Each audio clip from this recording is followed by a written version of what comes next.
cadastro está pronto. Se você esqueceu, perdeu alguma parte dessa explicação, fica tranquilo. Primeiro porque você encontra essas e outras informações sobre o auxílio emergencial na nossa página na internet, a página do Jornal Nacional. E no Globoplay, você sabe, você pode rever essa reportagem e todas as outras quando você quiser e quantas vezes você quiser. A Organização Mundial do Trabalho publicou um documento em que cobra apoio urgente dos governos aos trabalhadores e empresas mais afetados pela pandemia. O relatório da OIT afirmou que os impactos da Covid-19 no emprego são profundos, abrangentes e sem precedentes, e que as respostas políticas devem ter dois objetivos imediatos: proteção à saúde e ajuda econômica.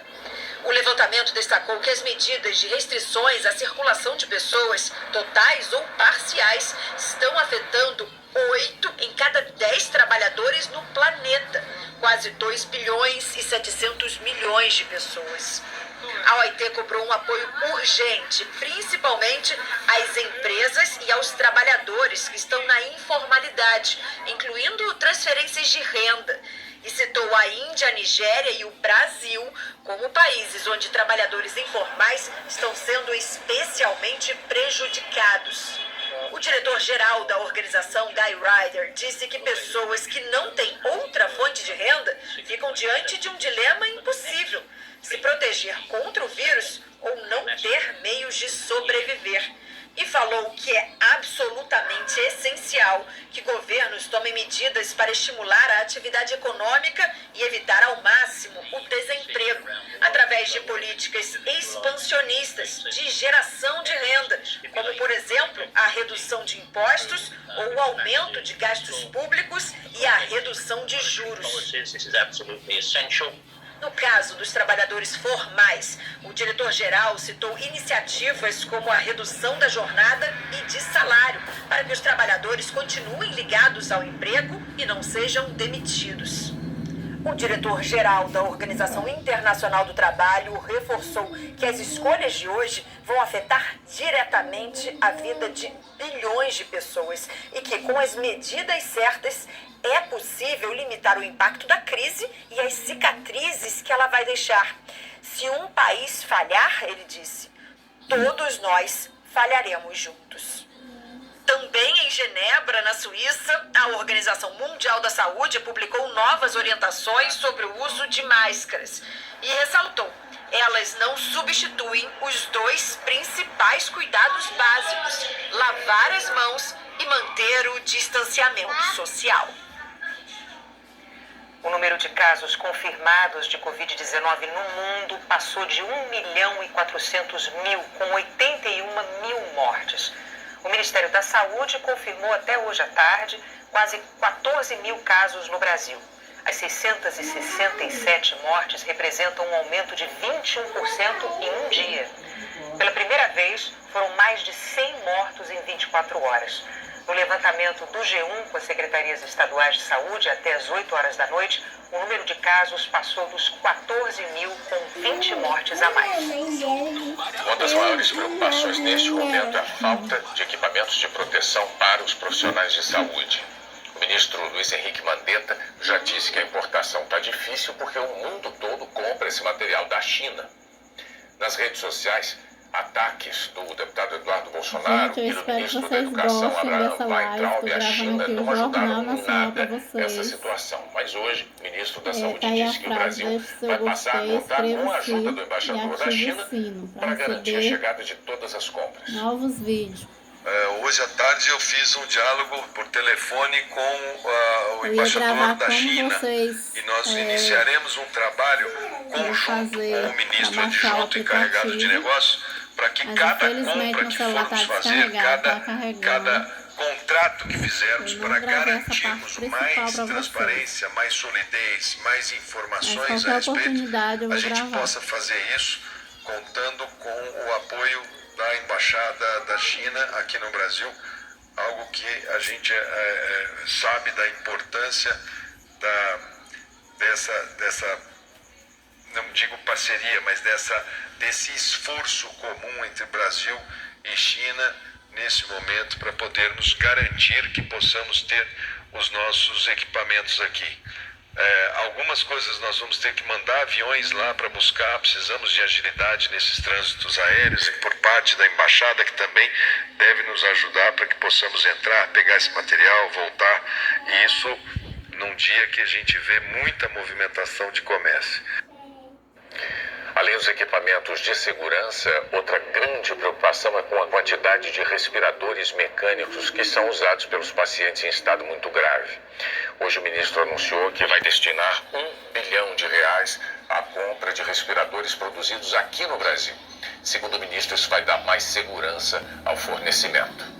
O ministro voltou a condenar a enxurrada de fake news nas redes sociais sobre a doença e a atuação do Ministério da Saúde. Mandetta reafirmou que as informações seguras são fundamentais no combate ao coronavírus. Perfis fakes, perfil falso do ministro da Saúde, as fake news esse final de semana, elas vinham com um índice de fake news, elas fizeram um gráfico igual aqueles gráficos da epidemia, ela fez assim agora, né? Subiu o fake news foi o que mais subiu bem mais que o número de casos. Então uma das que a gente fica preocupado é quando cola a capa do Twitter da gente, né? Eu não sou eu que alimento o Twitter. Tem uma pessoa lá que faz, que tem a senha, eu nem acessar não acesso, não sou de mídia social, não gosto do mundo real, vou trabalhar essa epidemia no mundo real. O que eu tiver que falar, não acredite em nada que não seja falado aqui. Eu estou sendo bem transparente com todo mundo, todos os números que a gente tiver, mas o que eu for falar, eu falarei aqui. Eu não posto nada, eu não comento nada, eu não faço nada nesse mundo virtual. Na entrevista diária no Palácio do Planalto, o ministro também defendeu as medidas de isolamento social. Ele falou sobre o boletim que foi apresentado ontem pelo Ministério da Saúde com critérios para o afrouxamento das medidas em algumas situações. Mandetta disse que esses critérios estabelecem regras para que os estados e os municípios possam ter mais segurança. Aquilo dali são princípios. Então você pega, por exemplo, uma cidade como São Paulo. Ali, São Paulo tem todos os elementos para reforçar, dobrar, triplicar até se ela quiser, porque ela tem ali parâmetros. Eu estou dando para eles parâmetros. Ninguém tinha parâmetro. Era uma coisa assim, eu vou fazer porque eu acho que eu tenho que fazer. Eu pego uma cidade X lá, no meu estado, Maracaju. Nem sei se tadinha da minha Maracaju, tá lá tão bonitinha. E falo, olha, eu vou parar tudo em Maracaju. Pô, mas não temos nenhum caso aqui. Aqui tem 10 mil habitantes, nós temos os leitos. Então ele deu parâmetros. Olha, se você tem mais de 50% dos leitos que você precisa disponíveis, parados para atender, se você tem todos os equipamentos de proteção individual abastecidos, quer dizer, ele te dá alguns parâmetros, mas não é, o Ministério da Saúde nunca é quem adota o grau de rigidez. Não vai ser o Ministério que vai falar, fecha o bar, fecha o teatro, para o ônibus, aumenta isso, não vai no metrô, só pode ir assim. Eu posso dar para eles os guidelines, eu posso dar para eles critérios, que é nesse sentido que a gente deu, que é algo que a gente vem trabalhando e é difícil fazer isso, porque cada mundo tem uma experiência e nós temos que fazer o nosso brasileiro. O Ministério da Saúde considera a situação mais preocupante em 8 capitais.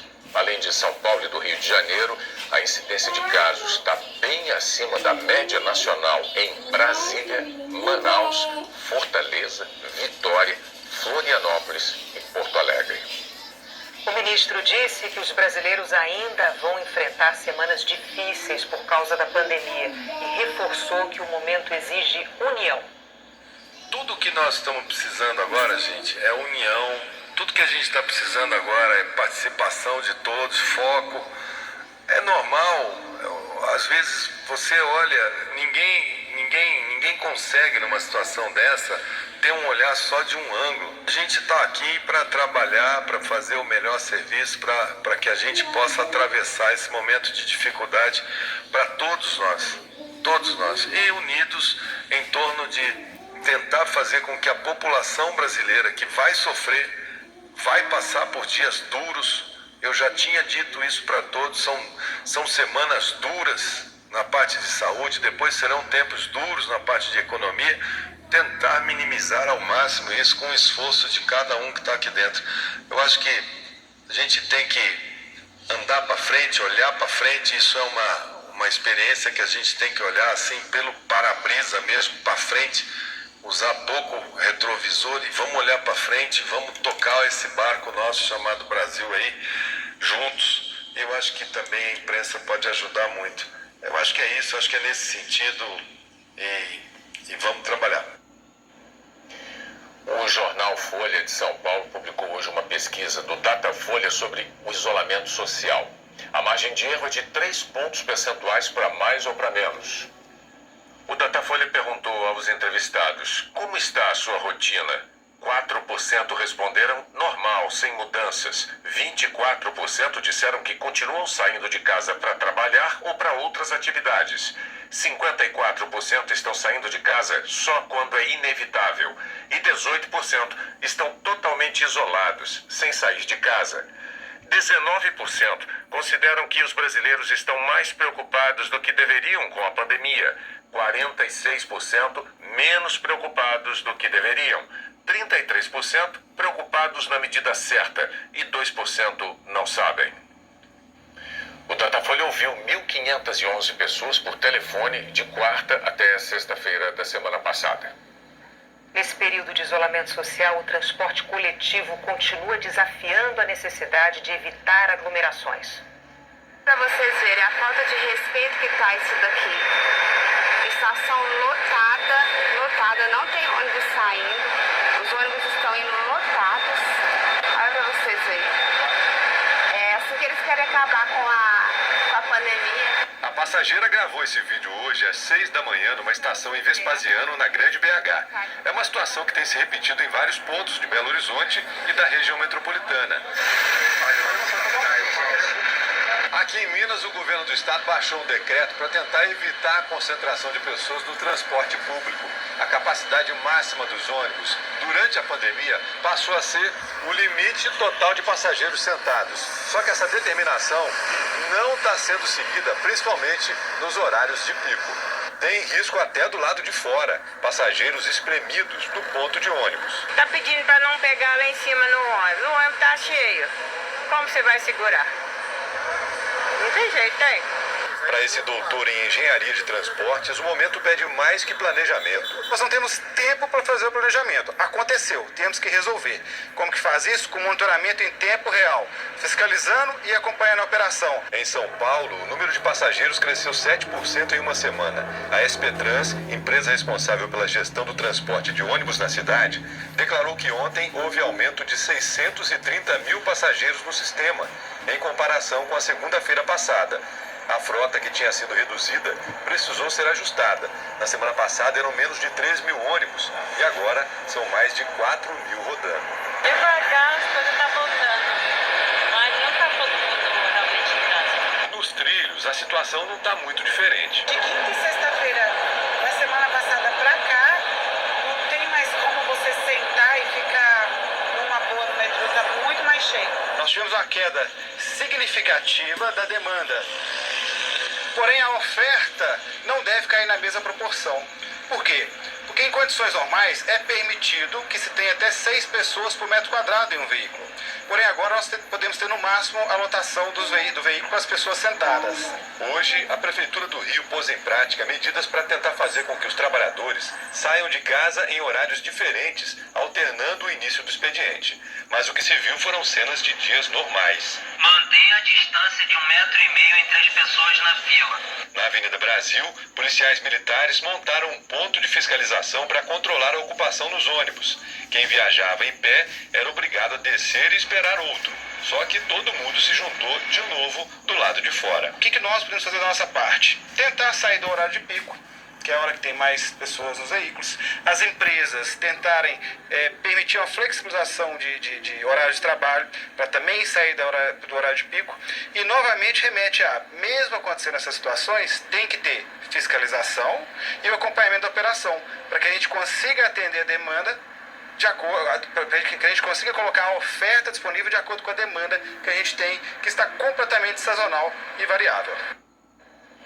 O governo de Minas disse que vai multar as empresas que descumprirem as normas. A BH Trans afirmou que instruiu as empresas a não transportar passageiro em pé e que, se houver a necessidade, vai exigir ônibus extras.